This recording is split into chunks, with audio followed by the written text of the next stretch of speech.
Greetings, friends. It's me, Wayman, and I am sick. Had a head cold, so I am stuck inside. Got my cough drops, but this is hilarious. I had tears running down my face when I seen this video. Apparently, TikTok Ministries put out a video. She's doing the 7 Spirits of God series.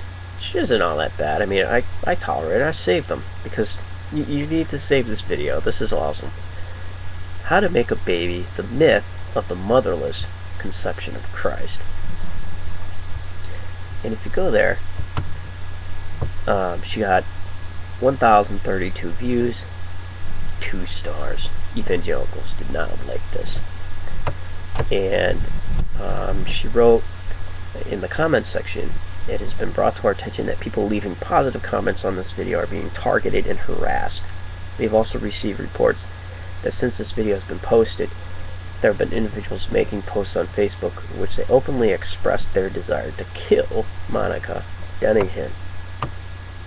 In the view of extreme hatred and anger expressed in the majority of the dissenting comments, and to protect those innocent brothers and sisters from being targeted and harassed by viewers who are convicted by this message, comments are now disabled on this video. For more information on our comment blocking policy, see the link in the sidebar."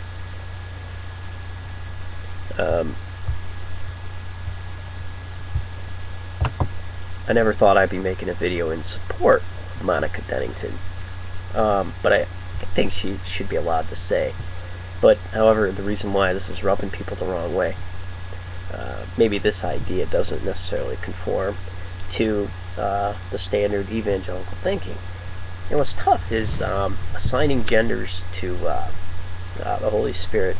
To me, is kind of humorous. I knew that in the Gnostic idea and in some Jewish ideas, Sophia, who was wisdom, was a female, and she was a spirit, and even the name El Shaddai, the name for God, has some meaning of the word breast in it. So if you look at the Hebrew word for breast and then read the name for the divine, so there are some feminine qualities, and I think that people miss this. So evangelicals would be put right over the edge by this, maybe some Catholics too, because they already have a feminine identity in the belief system with Mary. But what's pretty interesting is that she would be doing this video, and what's humorous, even though I thoroughly enjoy the videos, and at least in this series, she puts me over the edge sometimes by some of the stuff she says, but I expect it. She went off the beaten path of evangelicalism here, and she's taken some heat for it. What I got was, I need you people to look up some excellent books. I got a whole pile of these books from an early evangelical who may have been off the beaten path in her day, but not in this kind of way. But this is Mrs. Phoebe Palmer, and I came across a whole box of her books, and it's excellent. So look her up. This is one of the pamphlets that she did back in the 1800s, and she did a huge book to evangelical circles way back then, especially Wesleyan, early Free Methodist ideas. She did books on entire sanctification, and she really laid down the theology on most of these things, and it was a woman. And she wrote a really pretty influential book about why women should be allowed to preach. That was back when they had bigger problems with it than they do now. But should Monica Dennington get death threats? No.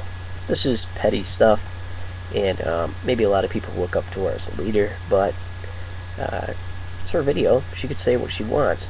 Yeah, she might be off the beaten path on the theology, according to the scripted evangelical ideas, but I think that people can look to the divine beings with both feminine and masculine qualities. And if she chooses to do so as a woman, no biggie. I think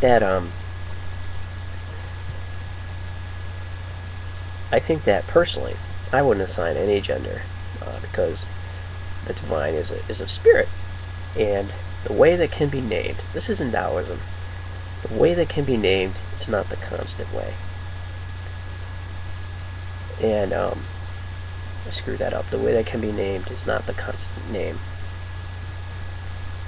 And I think that once you start labeling things, you end up putting it in categories, and it can't spread, or it becomes trapped. And but this is another way of looking at the literature, and I wanted to tell Monica Dennington that great job on going out on the limb. You got to do that sometimes. But take care, friends, and be well. Hopefully I'll be getting better soon. Had this head cold the last couple days, but remember, if everybody's thinking alike, then somebody isn't thinking